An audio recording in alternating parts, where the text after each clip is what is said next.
Natural hair colour కోసం చూస్తున్నారా? అయితే Anoos henna and black expert వాడండి. నమస్తే, వెల్కమ్ టు సుమన్ టీవీ. నేను పద్మిని. ప్రస్తుతంతో పాటు ప్రముఖ ఆధ్యాత్మికవేత్త, వాస్తు జ్యోతిష పండితులు, లలిత ఉపాసకులు, వాస్తు జ్యోతిష శిక్షణ నిపుణులు బ్రహ్మశ్రీ నానాజీ పట్నాయక్ గారు మనతో పాటు ఉన్నారు. మాట్లాడదాం సార్. నమస్తే సార్. శ్రీమాత్రే నమః. ఉన్నటువంటి 15 తిథులకి కూడా దాని ప్రాముఖ్యత ఖచ్చితంగా. అవునండి. అయితే 2 తిథుల గురించి అయితే ఒకటి సంతోషం, ఒకటి భయం అయితే ఖచ్చితంగా ఉంటుంది. ఎందుకంటే ఒకటి పగల్ లాంటిది అయితే ఒకటి రాత్రి లాంటిది. అమావాస్య. అమావాస్య తిథి రోజు పుట్టిన వాళ్ళు రకరకాల నానుళ్ళు కూడా ఉన్నాయి. అయితే దొరలవుతారు, లేకపోతే ఇంకోటి. అసలు ఇందులో వాస్తవాలు ఏమిటి సార్? ఒక అస్ట్రాలజర్ గా చెప్పండి. ఇన్నేళ్ల నుంచి ప్రాక్టీస్ చేస్తున్నారు. అమావాస్య రోజు పుడితే కష్టాలు తప్పవా? అదే ఉండదండి. ఫస్ట్ ఆఫ్ ఆల్ ఏంటంటే అమావాస్య తిథి రోజు పుట్టిన వాళ్ళు కోటీశ్వర్లు ఉన్నారు, ఇబ్బంది పడ్డ వాళ్ళు ఉన్నారు. పౌర్ణమి తిథి రోజు పుట్టిన వాళ్ళు అద్భుతంగా ఉన్న వాళ్ళు ఉన్నారు. ఇక్కడ దేని మీద ఎఫెక్ట్ పడుతుంది అంటే ఫస్ట్ ఆఫ్ ఆల్ చంద్రమా మనసో జాతః అంటే వాళ్ళ మనసు మీద ఎఫెక్ట్ చూపిస్తుంది. అలాగే అమావాస్య తిథి అంటే ఏంటి? రవిచంద్రుడు కలిసి ఉండడం. ఆ రవిచంద్రుడు కలిసి ఉండగా మిగతా గ్రహాలన్నీ అమావాస్య యోగంలో పడ్డప్పుడు మిగతా గ్రహాలన్నీ కొంత వీక్ అయ్యాయి. అమావాస్య యోగంలో పడ్డం ఏంటి గ్రహాలు అంటే చిన్న ఎగ్జాంపుల్ చెప్తాను. ఇప్పుడు అమావాస్య ఉదాహరణకి మేషంలోనే ఏర్పడింది అనుకుంది. ఆ రోజు వాళ్ళు పుట్టారు. మేషంలోనే అన్ని గ్రహాలు వెళ్ళి పట్టారు. 3-4 గ్రహాలు ఇలా వాటితో పాటు ఉన్నాయి. అంటే ఏంటి? అమావాస్య ఈ పంచగ్రహ లో వెళ్ళి ఈ కాంబినేషన్స్ లోకి వెళ్ళి గ్రహాలన్నీ ఇదయ్యాయి. ఇప్పుడు మనకి పంచగ్రహ కూటమి ప్లస్ గ్రహం రాబోతుంది. ఎందుకు మనకి ఇన్ని ఫ్లక్చువేషన్స్? బంగారం రేటు విపరీతంగా పెరిగి మళ్ళీ ధన్మని పడిపోవడం. మళ్ళీ ఈ బంగారం రేటు ఈ రోజు కాదు, పెరుగుతుంటది మళ్ళీ తగ్గుతుంటది. ఇది ఒక మల్టిపుల్ టైమ్స్ జరుగుతుంది. వెండేంటి సార్ ₹1,00,000 తగ్గింది. ₹1,00,000 తగ్గింది. 4-5 దాకా వెళ్ళిపోయి 3కి వచ్చేసింది.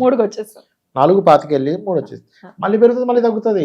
మీరు ఒకటే చెప్తున్నా. ఎందుకు ఇవి జరుగుతాయంటే అమావాస్య ప్రభావం. ఎక్కువ గ్రహాలు అమావాస్య యోగంలో ఉన్నప్పుడు, ఎక్కువ గ్రహాలు గ్రహణ యోగంలో ఉన్నప్పుడు, ఇప్పుడు పంచగ్రహ కూటమిలో గ్రహణం మనకు రాబోతుంది. దీనివల్ల ఏంటి? చాలా దేశాల యొక్క ఆర్థిక సంక్షోభం రావడం, అప్ అండ్ డౌన్స్ రావడం, షేర్ మార్కెట్ క్రాష్ అవుతుందని చెప్పుకున్నాం మనం గతంలో చాలా సార్లు.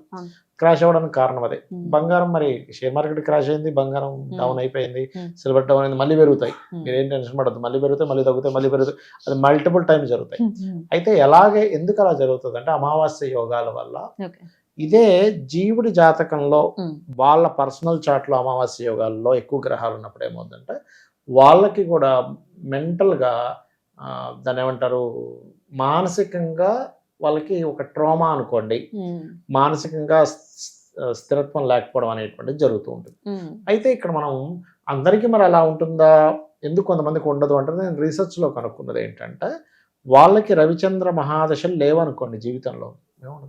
చంద్రమహాదశ ఉండాలిగా.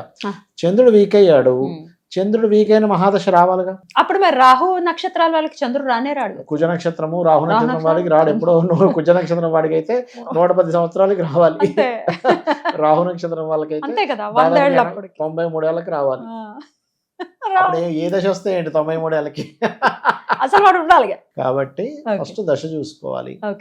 అయితే అమావాస్య యోగం ఏర్పడ్డప్పుడు అక్కడికి ఒకవేళ మీకు ఆ పర్టికులర్ దాంట్లో గోచారంలో ఏవైనా కేంద్ర కోణాల్లోని వాటిలో ట్రాన్సిట్ జరుగుతున్నప్పుడు మాత్రం ఆ టైంలో వాళ్ళు మానసికంగా ఎక్కువ స్ట్రెస్ అవుతారు.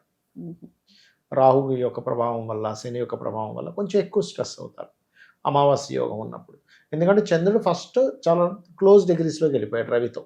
అండ్ క్షీణచంద్రుడు చంద్రమా మనసో జాత కాబట్టి వాళ్ళ మనసు మీద దీని ఎఫెక్ట్ ఉంటుంది. కానీ వాళ్ళు పేదవాళ్ళు అయిపోవాలనో, లేకపోతే వాళ్ళకి గృహం ఉండకూడదనో, వ్యాపారం ఉండకూడదనో. ఎందుకంటే ధనాధిపతి వేరు, ఇది మనసు వరకే. ధనాధిపతి చక్కగా ఉన్నాడు అనుకోండి, ధనం బాగా సంపాదిస్తుంటాడు, కానీ ఈ యొక్క విషయాల్లో ఈయన ఇబ్బంది పడుతుంటాడు. మనం దాన్ని సెపరేట్గా తీసుకోవాలి. కానీ ఇక్కడ దెబ్బ తగిలితే కళ్ళు కనిపించట్లేదంటే దానికి అర్థం ఏంటి?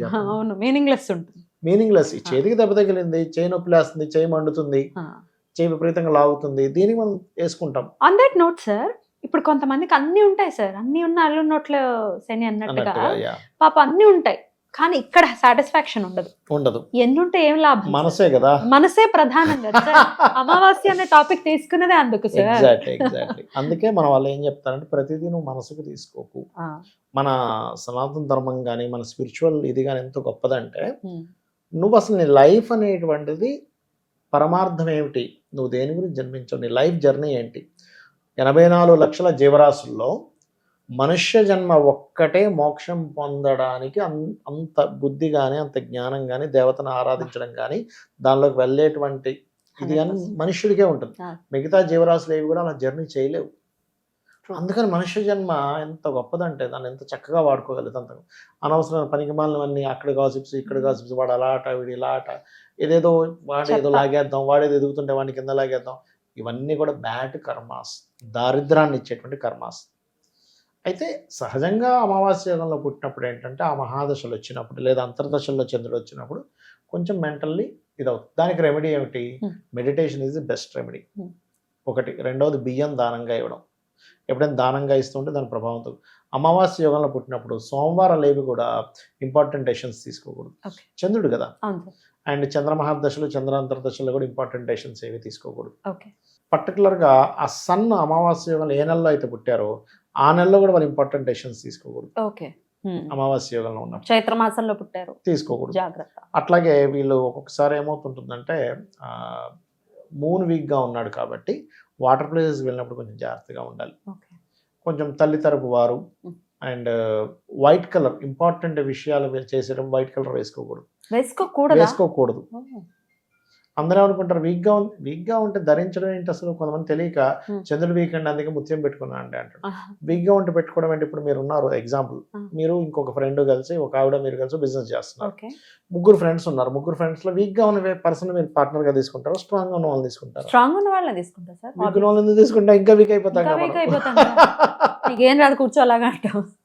అమ్మో నాకు భయం వేస్తుంది అంటారు. ఎవరు బాబు నేను ఎందుకు తెచ్చుకున్నాను బాబోయ్. బ్యూటిఫుల్ గా చెప్పారు సార్. సో స్ట్రాంగెస్ట్ ప్లానెట్ రత్నం పెట్టుకోవాలి, స్ట్రాంగెస్ట్ ప్లానెట్ సంబంధించిన కలర్స్ తీసుకోవాలి, స్ట్రాంగెస్ట్ ప్లానెట్ యొక్క నెంబర్ ని మనం సెలెక్ట్ చేసుకోవాలి. వీక్ ప్లానెట్ తీసుకోవడం వల్ల మనం ఇంకెంత వీక్ అవుతాం కానీ స్ట్రాంగ్ అవ్వం. వెళ్ళకూడదు. అయితే వెళ్ళకూడదు. ముత్యాల జోలికి వెళ్ళకూడదు సార్. అంటే వాళ్ళు జనరల్ గా ధరింపజేసే ముత్యాలు వేరు, వేలుకి పెట్టుకునే ముత్యం విషయంలో మాత్రం ఇప్పుడు తాళిబొట్లో వేసుకుంటాం కదా సార్, అది వేరు. అది వేసుకోవచ్చు. మీరు గాజులు వేసుకోవడం, మెడలో హారాలుగా వేసుకోవడం, వడ్డానంలో పెట్టుకోవడం, ముత్యాలు చెవులకు పెట్టుకోవడం ఇబ్బంది ఏం కాదు. వేళ్ళకి పెట్టుకునేది మాత్రం ఖచ్చితంగా మీ జాతక చక్రంలో మీ గ్రహాలతో కనెక్ట్ అవుతాయి అవి. ఎందుకంటే మనకు చూడండి హస్త సాముద్రికం, మనకి గురువు వేలు ఇక్కడ ఉండే రేఖలు, శని వేలు ఇక్కడ ఉండే రేఖలు, రవి వేలు ఇక్కడ ఉండే రేఖలు, ఇక్కడ ఉండే చిహ్నాలు, బుధుడు వేలు దీని కింద ఉండే చిహ్నాలు, కుజుడికి చంద్రుడికి సంబంధించిన శుక్రుడికి సంబంధించినటువంటి ఏవైతే ఉంటాయో అక్కడ ఉండే చిహ్నాల వల్ల మనం చెప్తున్నాం ఇవి ఇట్లా జరుగుతుంది, వీళ్ళకి ప్రాబ్లం ఉంది అని. అంటే ఏమిటి, దీనికి మనం ఏదైతే రత్న ధారణ చేస్తామో ఈ ఎనర్జీ కనెక్ట్ అవుతున్నారు అర్థం. అందులో పర్టికులర్గా పురుషుడైతే కుడి చేయి, స్త్రీలైతే ఎడమ చేతి పెట్టుకోవాలి రత్నాలు ఎప్పుడైనా. ఎందుకంటే ఎడమ చేయి చూస్తాం హస్త సాముద్రికంలో, స్త్రీలకు కుడి చేయి చూడడం. అంటే ఏంటి, ఇక్కడ నుంచి ఫామ్ అవుతున్నాయి. అండ్ లెఫ్ట్ హ్యాండ్ మనసు కొంచెం ఫీమేల్స్ అంటే ఎమోషనల్ గానే ఉంటారు. ఎమోషన్సే కదా. మెన్ అంటే బ్రెయినీగా ఉంటారు. మీకు ఆస్ట్రాలజీలో కూడా కర్మ స్థానం ఇది 10th హౌస్. మేషం ఇది పురుషుడు లగ్నం, తులా ఇది స్త్రీ ఆపోజిట్. అంతే కదా. ఇప్పుడు మేషం నుంచి తీసుకుంటే కర్మని జస్ట్ కర్మగా చూసుకుంటాడు 10th లార్డ్ సాటర్న్. తుల నుంచి తీసుకుంటే చంద్రుడు ఇస్ 10th హౌస్. అంటే అందుకే చూడండి ప్రతిదీ ఎమోషన్ గా తీసుకుంటుంది స్త్రీ. ఆడవాళ్ళు ఎప్పుడు ఎమోషనల్ గా ఆలోచిస్తారు. ఎమోషన్ కర్మ వాళ్ళది ఎప్పుడు కూడా అంటే మదర్లీ నేచర్. ఎగ్జాక్ట్లీ. మగవాళ్ళు ఎప్పుడు మైండ్ తో ఆలోచిస్తారు, ఓన్ చేసుకుంటారు. అందుకే చూడండి ఏ ఫీల్డ్ లో ఉన్నా స్త్రీని కనుక వాళ్ళు తీసుకుంటే వాళ్ళు వాళ్ళది కంపెనీ అన్నట్టుగా చేసుకుంటారు. ఇల్లు వాళ్ళది అంటే ఓన్ చేసుకుంటారు ఎక్కువగా. Because of 10th house is moon, natural motherly nature. మగవాడు ఎందుకు మరి ఓన్లీ మైండ్ తో కర్మగానే ఎందుకు చూస్తారంటే వాళ్ళకి 10th లార్డ్ సాటర్న్ కాబట్టి అలా చూస్తారు. ఎగ్జాక్ట్లీ. బ్యూటిఫుల్ సార్, చాలా చక్కగా తెలియజేస్తారు. అమావాస్య రోజు పుట్టామే, లేకపోతే మా పిల్లలు పుట్టారే, అయ్యో ఇదేమైనా కీడాలి, ఇట్లా రకరకాలుగా అనుకుంటారు. కాదు, మా మూన్ కి సంబంధించి మీరు బియ్యం దానం అన్నారు, ఫ్రీక్వెంట్ గా చేస్తూ ఉండాలి. అమావాస్య నాడు లలిత చేసుకుంటుంటే, పితృదేవత ఆరాధన చేసుకుంటుంటే చాలా మటుకు క్లియర్ అవుతుంది. అంతే సింపుల్. అద్భుతం సార్, చాలా చక్కగా తెలియజేస్తారు సార్. నమస్తే సార్. శ్రీమాత్రే నమః.